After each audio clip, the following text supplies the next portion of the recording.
को न्यायिक हिरासत में भेज दिया गया है। पुलिस ने रिमांड मांगी थी लेकिन नहीं मिली। बताया जा रहा है कि 1 दिन की रिमांड मांगी थी लेकिन न्यायालय ने रिमांड देने से इनकार कर दिया और आरोपियों को 14 दिन की न्यायिक हिरासत में भेज दिया है। दतिया का ये मामला है जहां पर एक स्विस महिला के साथ पति भी उसका मौजूद था। उस वक्त पति को बंधक बनाकर इस विदेशी महिला के साथ अज्ञात जो लोग थे उन्होंने दुष्कर्म किया था। बाद में पुलिस ने लोगों को गिरफ्तार कर लिया था और पुलिस 1 दिन की रिमांड मांग रही थी लेकिन रिमांड नहीं मिली है। फिलहाल ज्यादा जानकारी के लिए बात करते हैं। दतिया से हमारे संवाददाता अशोक शर्मा जुड़ गए हैं। अशोक, क्या कहा कोर्ट ने, क्यों रिमांड नहीं मिल पाई? देखिए रजनी, पहले मैं बता दूं कि कल पुलिस ने आरोपियों को न्यायालय में पेश किया था और 10 दिन की रिमांड मांगी थी। इस पर से जो जेएमएफसी कोर्ट है उसने मात्र 1 दिन की रिमांड दी थी।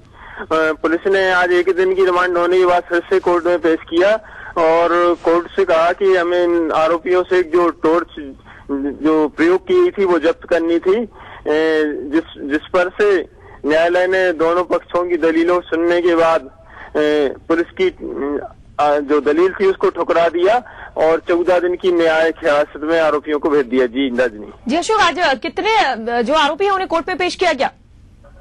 देखिए रजनी, जो 6 आरोपी अब तक बनाए गए हैं पुलिस ने और पुलिस जो मान रही है कि 6 ही आरोपी हैं। उनने जो दंपत्ति ने बताए थे वो अनुमानतः बताए थे, अंधेरे में ठीक से देख नहीं पाए थे, इसलिए वो 6 ही आरोपी मान रही है पुलिस अभी तक और सभी 6 आरोपियों को पुलिस ने न्यायालय में पेश किया था। जी रजनी। जी अशोक, पुलिस के अधिकारियों को क्या कहना, मलाल है क्या, क्योंकि अभी भी उन्हें कुछ सबूत की जरूरत थी लेकिन न्यायालय से रिमांड नहीं मिल पाई?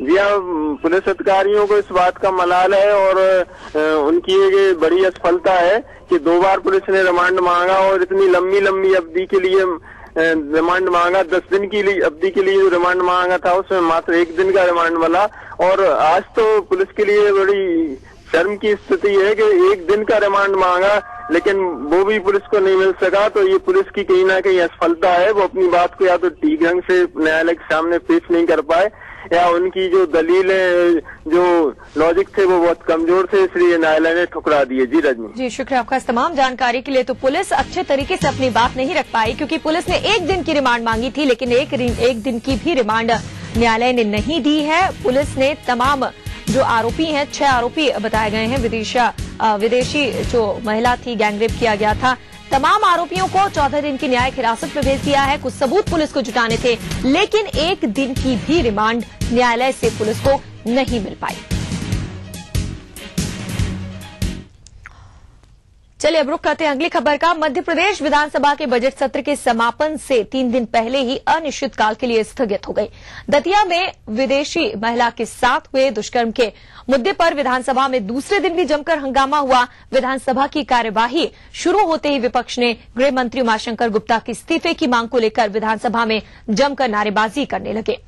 नेता प्रतिपक्ष अजय सिंह ने कहा कि दतिया गैंगरेप के मुद्दे पर गृह मंत्री को तत्काल इस्तीफा देना चाहिए। विपक्ष के हंगामे को देखते हुए विधानसभा अध्यक्ष ईश्वर दास रुहाणी ने विधानसभा की कार्यवाही अनिश्चितकाल के लिए स्थगित कर दी।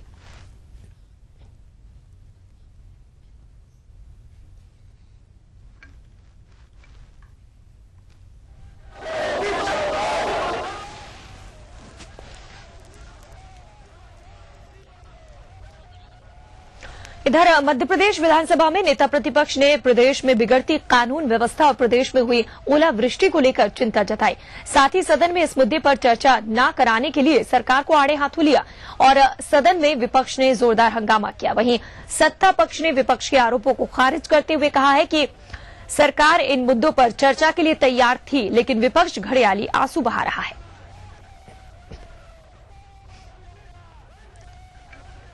कानून व्यवस्था के तहत निरंतर बलात्कार होते हुए कांग्रेस विधायक दल की तरफ से कल सदन में मांग उठी थी कि गृह मंत्री इस्तीफा दे। हम चर्चा करना चाहते हैं कानून व्यवस्था पर भी और किसानों की समस्या को भी, लेकिन दुख के साथ कहना पड़ रहा है कि सदन के नेता ने एक नई परंपरा कायम की कि सदन अनिश्चितकालीन समाप्त हो गया, लेकिन उनके तरफ से एक दफे भी चर्चा करने के लिए मेरे पास या कांग्रेस विधायक दल की तरफ कोई भी संकेत नहीं हुआ कि आप चाहते क्या हैं, आप बात करके क्यों नहीं कर लेते। हर कार्रवाई के पहले बात की जाती थी, लेकिन आज एक नई परंपरा स्थापित हुई है, बहुत दुख के साथ कहना पड़ रहा है।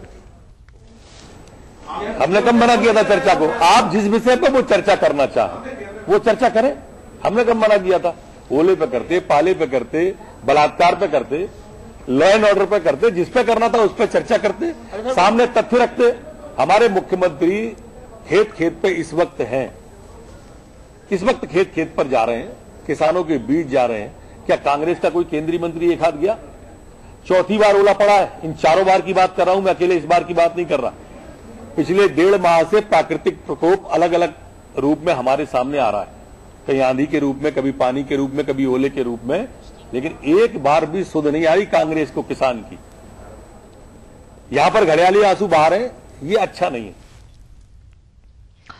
उधर विधानसभा में विपक्ष के निशाने पर रहे गृह मंत्री उमाशंकर गुप्ता ने कांग्रेस के रवैये की तीखी आलोचना की है। गृह मंत्री ने सदन में हुए हंगामे को लोकतंत्र का मजाक बताया।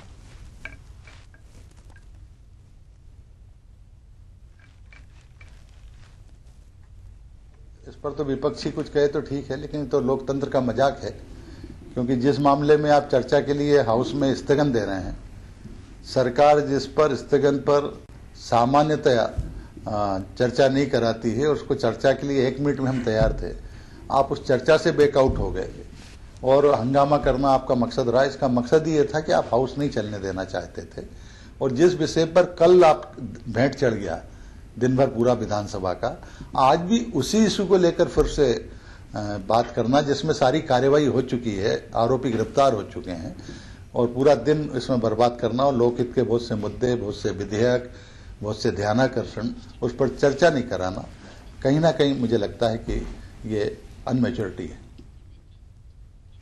वहीं दतिया में विदेशी महिला के साथ हुए गैंगरेप के बाद चेती राज्य सरकार ने अब सभी चिन्हित पर्यटन स्थलों पर अतिरिक्त सुरक्षा बल तैनात किए जाने का फैसला लिया है। प्रदेश के गृह मंत्री उमाशंकर गुप्ता का कहना है कि उज्जैन की तर्ज पर विदेशी पर्यटकों के आकर्षण वाले पर्यटन स्थलों पर अतिरिक्त पुलिस बल की ड्यूटी लगाई जाएगी।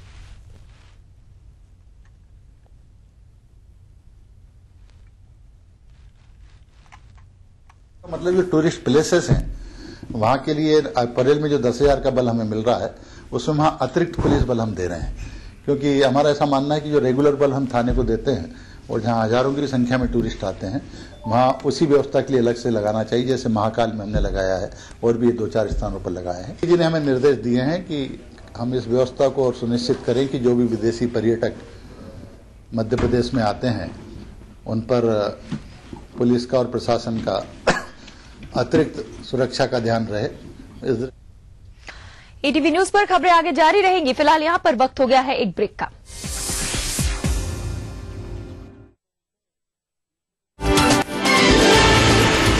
खास खबर तब होती है जब कोई बात हो उसमें आम खबरों की भीड़ में जो दिखाई दे अलग से, ऐसी ही खबरों को हम चुनते हैं और दिखाते हैं खास खबर में।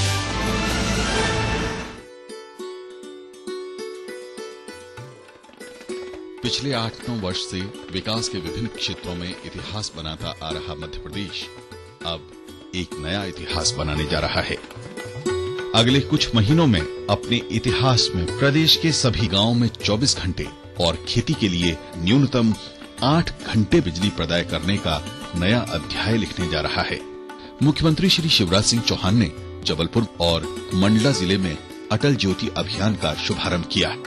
अटल ज्योति अभियान के अंतर्गत आज से गांव के घर में 24 घंटे एवं कृषि उपभोक्ताओं के बीच पर्याप्त विद्युत की आपूर्ति करने का शुभारंभ किया जाता है।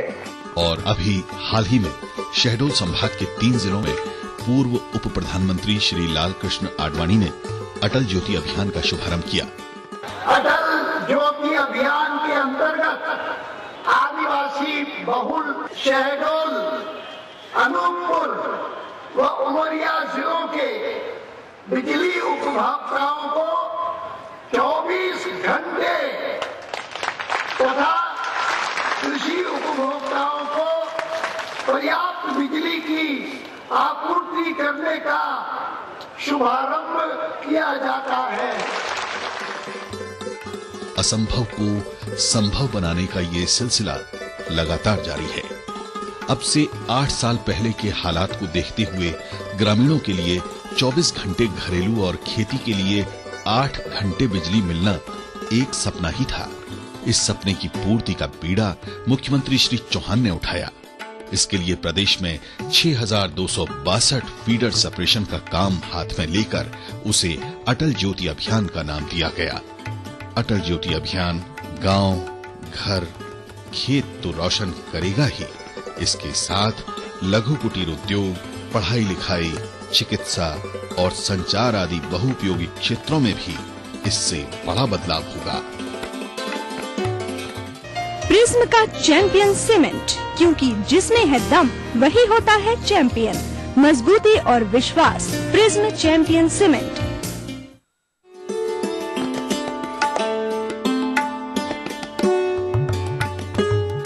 मध्य प्रदेश में इस सीजन में समर्थन मूल्य पर गेहूं की खरीदी पर 150 रुपए प्रति क्विंटल बोनस दिया जाएगा। ये देश के किसी भी राज्य में दी जाने वाली बोनस राशि से अधिक है। उपार्जन का काम 18 मार्च से शुरू हो रहा है।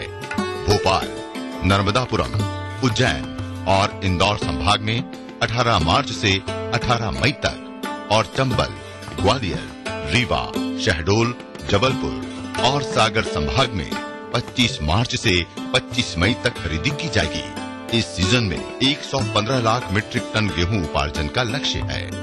मुख्यमंत्री श्री शिवराज सिंह चौहान ने गेहूं की खरीदी पर 150 रुपए प्रति क्विंटल बोनस देने का निर्णय लिया है। अकेले मध्य प्रदेश की धरती पर किसान भाइयों और बहनों, इस साल तुम्हारा गेहूं 1,500 रुपया क्विंटल खरीदेंगे हम, 1,500 रुपया क्विंटल। इससे अब किसानों का गेहूं 1,500 रुपए प्रति क्विंटल की दर से खरीदा जाएगा। खरीदी के लिए 2,776 केंद्र स्थापित किए गए हैं। इस सीजन में बारदाने की कमी नहीं आने दी जाएगी। इसकी पर्याप्त व्यवस्था कर ली गई है। अभी तक लगभग 15 लाख किसानों ने पंजीयन करवा लिया है। इस सीजन में भी ई उपार्जन की व्यवस्था की गई है। पिछले वर्ष ई उपार्जन के उत्कृष्ट कार्य के लिए प्रदेश को नेस्कॉम और लिनेवो ने मिलकर पुरस्कार दिया है। किसानों को मोबाइल से SMS भेजकर गेहूं खरीदी की तारीख बताई जा रही है। उपार्जित गेहूं के पर्याप्त भंडारण के प्रयास किए जा रहे हैं एवं भारतीय खाद्य निगम से भी उपार्जित गेहूं के शीघ्र उठाव का अनुरोध किया गया है। किसानों की सरकार, मध्य प्रदेश सरकार।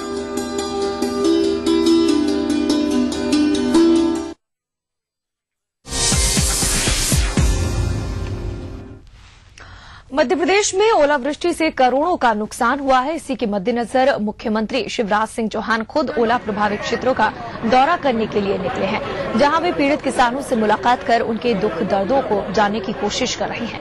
राजगढ़ जिले की जीरापुर तहसील के चमारखेड़ा गांव में मुख्यमंत्री शिवराज सिंह चौहान ने ओलावृष्टि से फसलों को हुए भारी नुकसान का मुआयना किया। ओला प्रभावित किसानों से मुलाकात के बाद सीएम ने कहा कि किसानों को फसल बीमा योजना का लाभ दिया जाएगा। साथ ही उन्होंने कहा कि विशेष पैकेज के लिए वे पीएम से मुलाकात करेंगे। मुख्यमंत्री ओला प्रभावित जिलों राजगढ़, शाजापुर, गुना, मंदसौर, इंदौर के दौरे पर हैं।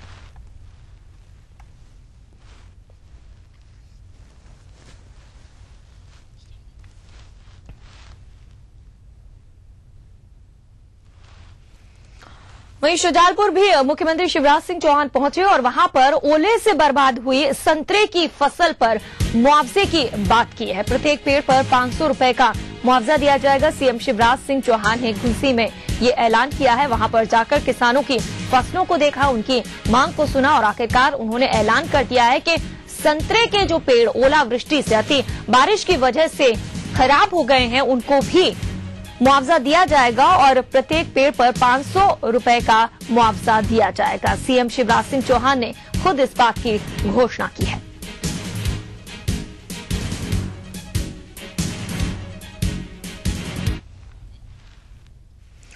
मध्य प्रदेश में बीते दिनों हुई बारिश और ओलावृष्टि का असर 95,378 हेक्टेयर क्षेत्र पर हुआ है। ओलावृष्टि से राज्य में 206 करोड़ 84 लाख रुपए का नुकसान आंका गया है। ओलावृष्टि से 20 जिलों की 83 तहसीलों के 1,500 के करीब गांव प्रभावित हुए हैं। मुख्यमंत्री शिवराज सिंह खुद जिलों से मिली रिपोर्टों के बाद कमिश्नर कलेक्टरों से चर्चा कर रहे हैं और हालातों का जायजा भी लेंगे। मुख्यमंत्री केंद्र से आर्थिक मदद जारी करने की मांग भी करेंगे।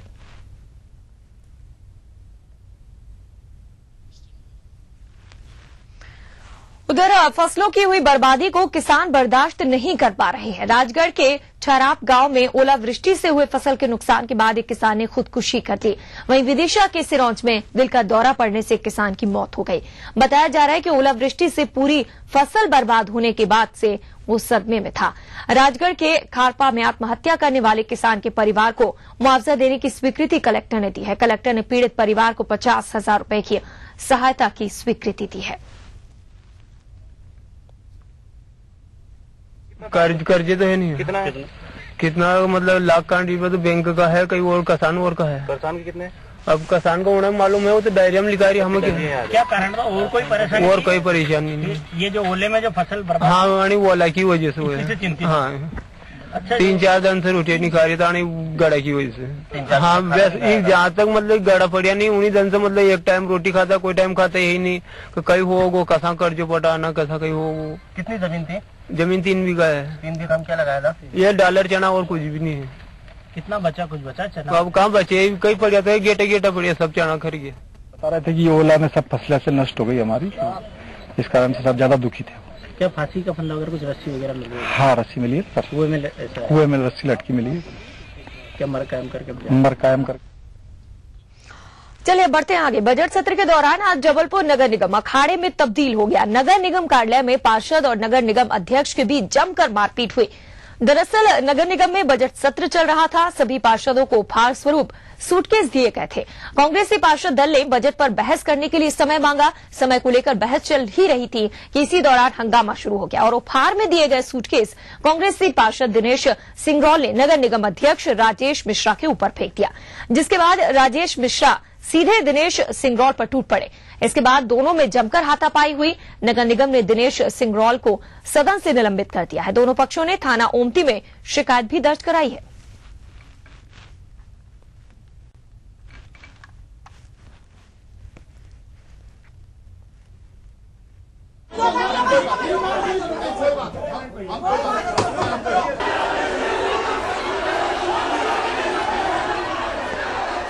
लग जाती है अभी।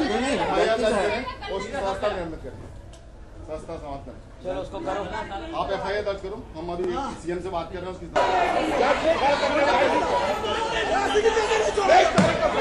में लग जाती है अभी। एफआईआर दर्ज करें, सस्ता करें। सस्ता समाप्त करें। चलो उसको करो, आप एफआईआर दर्ज करो। हम अभी सीएम से बात कर रहे हैं उसकी।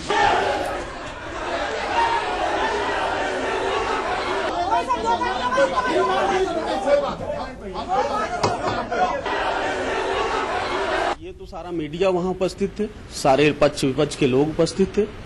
विरोध स्वरूप अगर उनकी टेबल पे सूटकेस फेंकना निलंबन कहलाता हो तो वो निलंबन कर दे, हमें कोई परवाह नहीं है उसकी, क्योंकि हमारी गलती नहीं है। हमने विरोध स्वरूप सूटकेस फेंका।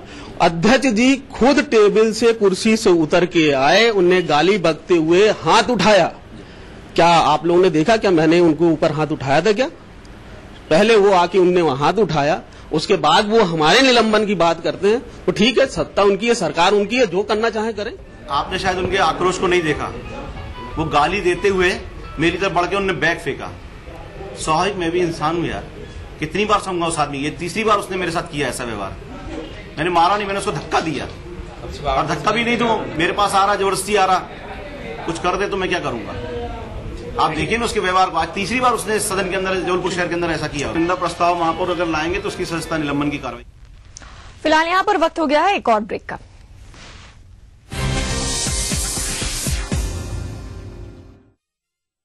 आस पड़ोस की खबरें ही नहीं, एक जिम्मेदार नागरिक के लिए प्रदेश के साथ देश भर की खबरें भी जरूरी, क्योंकि आपका वास्ता है उनसे। इसलिए देखिए राष्ट्रीय समाचार, इस समय पर।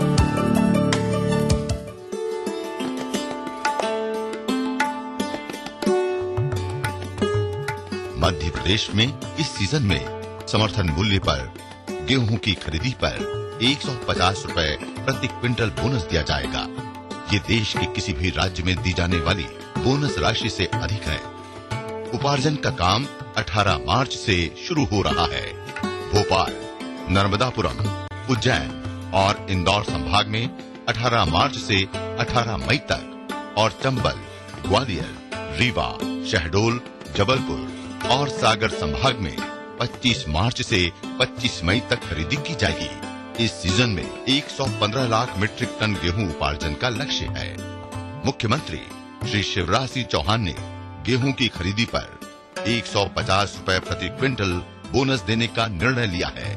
अकेले मध्य प्रदेश की धरती पर किसान भाइयों और बहनों, इस साल तुम्हारा गेहूं 1,500 रुपया क्विंटल खरीदेंगे हम, 1,500 रुपया क्विंटल। इससे अब किसानों का गेहूं 1500 रुपए प्रति क्विंटल की दर से खरीदा जाएगा।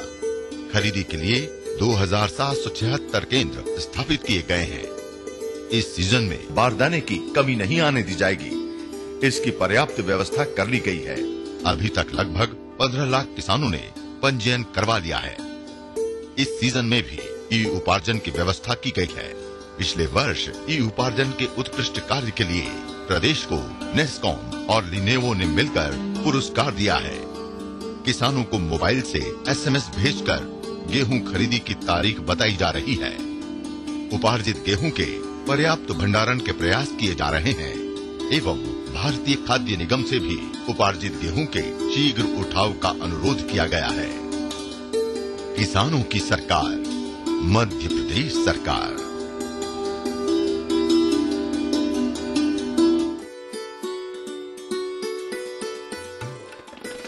पिछले 8-9 वर्ष से विकास के विभिन्न क्षेत्रों में इतिहास बनाता आ रहा मध्य प्रदेश अब एक नया इतिहास बनाने जा रहा है।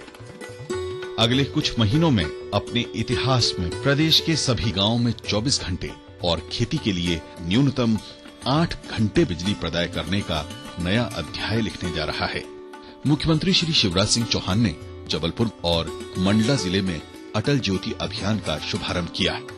अटल ज्योति अभियान के अंतर्गत आज से गांव के घर में 24 घंटे एवं कृषि उपभोक्ताओं के बीच पर्याप्त विद्युत की आपूर्ति करने का शुभारंभ किया जाता है।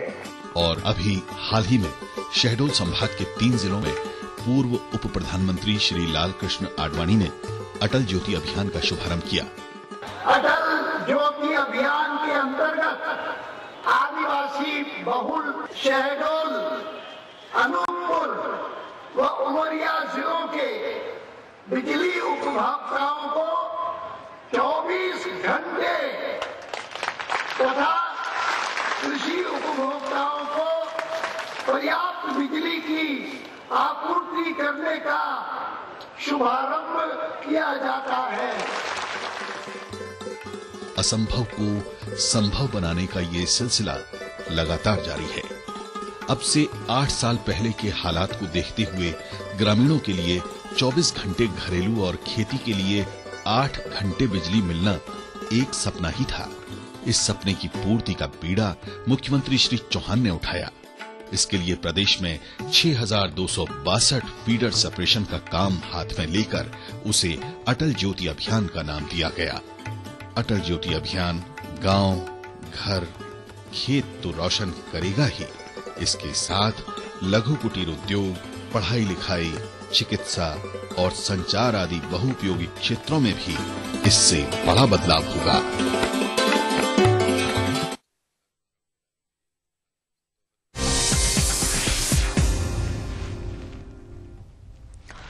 विदेश मंत्री सलमान खुर्शीद ने कहा है कि संयुक्त राष्ट्र में श्रीलंका के खिलाफ आने वाले प्रस्ताव पर भारत का रुख सरकार के सहयोगी दलों से बातचीत के बाद ही तय होगा।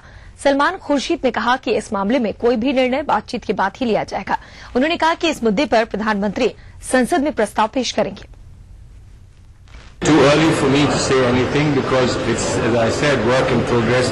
If we take a position now here, then we really are jumping the gun. I think everyone's providing the inputs and they are conscious of the aspirations as they exist. We are also conscious of the dynamics that exist between the various members of the 47 there. Some people have indicated their position very explicitly, others are presumably still formulating their position. So once everything falls in place, we will know, and then you'll have me give you my comments. चलिए अब रुक करते हैं मध्य प्रदेश का। यहाँ के इंदौर के विजयनगर इलाके में स्थित धार्मिक स्थल को हटाने पहुंची जिला प्रशासन की टीम ने हिंदू जागरण मंच और अन्य हिंदूवादी संगठनों के विरोध के बाद फिलहाल कार्रवाई को स्थगित कर दिया है। गौरतलब है कि सुबह जब जिला प्रशासन की टीम BRTS में बाधक धार्मिक स्थल के हिस्से को हटाने पहुंची थी तो हिंदूवादी संगठनों के कार्यकर्ताओं ने विरोध किया था और बाद में ADM आलोक सिंह और अन्य अधिकारियों ने विरोध करने वाले नेताओं से चर्चा की और फिलहाल कार्रवाई को स्थगित कर दिया गया है। समाज के लोगों से चर्चा भी करेंगे, जागरण मंच के लोगों से भी चर्चा करेंगे और जो शहर के हित में होगा, जनता के हित में होगा, उस प्रकार का निर्णय लिया जाएगा। काम रोक दिया गया है? अभी काम रोक दिया गया है क्योंकि कुछ और चर्चा परिचर्चा की इसमें आवश्यकता है। सामने का हिस्से का काम हुआ है और भी जो लोग हैं, वरिष्ठ जन हैं, सबसे हम चर्चा करेंगे और जनता के हित में जो उचित होगा, केवल रास्ते की बात है, उतना रास्ता मंदिर पूरी तरह से सुरक्षित रहेगा, ये प्रशासन आश्वस्त करता है। पूरी तैयारी हुई और हर बार बड़े बड़े ग्रुप में आते रहे, अलग अलग ग्रुप में आते रहे, ABVP के लोग भी आए, बाकी लोग आए, सबने अपनी चर्चाएं की हैं। हमने उनको भी कन्विंस किया, उनसे बात की और उनका कहना है कि इस पे और चर्चा की आवश्यकता है, तो हम निश्चित रूप से सबसे चर्चा करेंगे और इसका बेहतर हल निकालेंगे। इसको लेके आज हमने यहाँ पर बिना बताए जो ये प्रशासन ने कार्रवाई करी है, आज हमने यहाँ पर इसका विरोध करा है और हमें उसमें सफलता प्राप्त हुई है। प्रशासन ने अपने काम को बंद करा है। अब आगे क्या रणनीति? आगे की रणनीति इसी तरह धरना प्रदर्शन, काली पट्टी बांध के शहर के नागरिकों को चेताया जाएगा, यही आगे की कार्रवाई। शिवराज सिंह चौहान का पुतला जलाया है, वह अभी भौशाला के अंदर भी उन्होंने हिंदुओं के दमन करने की नीति बनाई थी और उन्होंने दमन किया भी उसका। और यहाँ अभी इंदौर में BRTS के नाम पर समान अधिकार, ये देश धर्मनिरपेक्ष है, मुसलमान हो या हिंदू हो, सबके लिए समान व्यवहार करना चाहिए। लेकिन मुसलमान का एक भी धर्म स्थल नहीं हटाया गया है और हिंदुओं के सारे मंदिर हटाए जा रहे हैं। इस कारण से हमने शिवराज सिंह धार के ग्राम जेतपुरा में बीती रात शराब के नशे में एक पति ने अपनी ही पत्नी को लाठियों से पीट कर मौत के घाट उतार दिया और वजह थी शराब पीने के लिए पत्नी ने पति को रुपए नहीं दिए थे। कोतवाली पुलिस ने आरोपी पति पर हत्या का प्रकरण दर्ज कर लिया है और आगे की कार्रवाई में जुट गई है। मैंने हत्या नहीं की सर, मैं तो बाजार से गया तो अवस्था में मिली, पता नहीं शायद 20,000 रुपए मैंने रखे थे घर पे, तो किसी ने ध्यान रखी और ये अकेली थी, सो रही थी, तो पैसे मिले नहीं मेरे को वापस। मैंने उनको भाई को बुला लिया, वापस चौकीदार को बताया। आपसी दोनों पति पत्नी में झगड़े हुए, इसमें उसकी बेरहमी से मारपीट करके उसकी। इंदौर में 5 दिनों से लापता एक महिला का शव आज कुएं में तैरते मिला। महिला का नाम राजूबाई है और चंदन नगर थाने में उसकी गुमशुदगी की रिपोर्ट दर्ज की गई। परिजन राजूबाई के घर से जाने के पीछे कोई कारण नहीं बता पा रहे हैं। प्रारंभिक जांच में पुलिस इसे आत्महत्या का मामला मान रही है।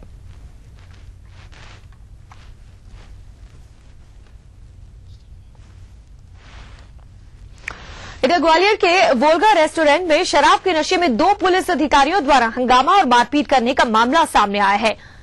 जैनेन्द्रगंज स्थित वोल्गा रेस्टोरेंट में रविवार की रात करीब 12 बजे खुद को STF में AIG बताते हुए यशपाल सिंह और अरविंद सिंह ने शराब के नशे में धुत होकर रेस्टोरेंट में खाना खाने पहुंचे। लेकिन जब रेस्टोरेंट के रिसेप्शन में तैनात कर्मचारियों ने रेस्टोरेंट किचन बंद होने की बात कही तो दोनों पुलिस अधिकारी उखड़ गए और गाली गलौज करते हुए रिसेप्शन कर्मचारी और गार्ड के साथ मारपीट कर दी।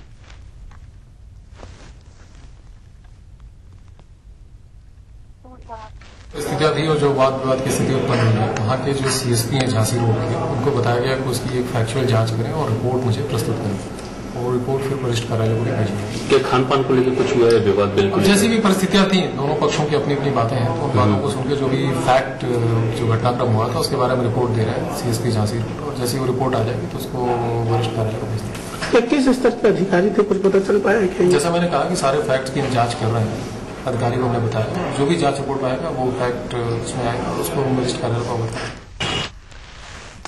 तो जांच की बात की जा रही है। फिलहाल इसी पर बात करते हैं, हमारे ग्वालियर संवाददाता सुरेंद्र कुशवाहा हमारे साथ जुड़ गए हैं। सुरेंद्र, जांच की बात की जा रही है, कहीं न कहीं अधिकारी बच रहे हैं क्योंकि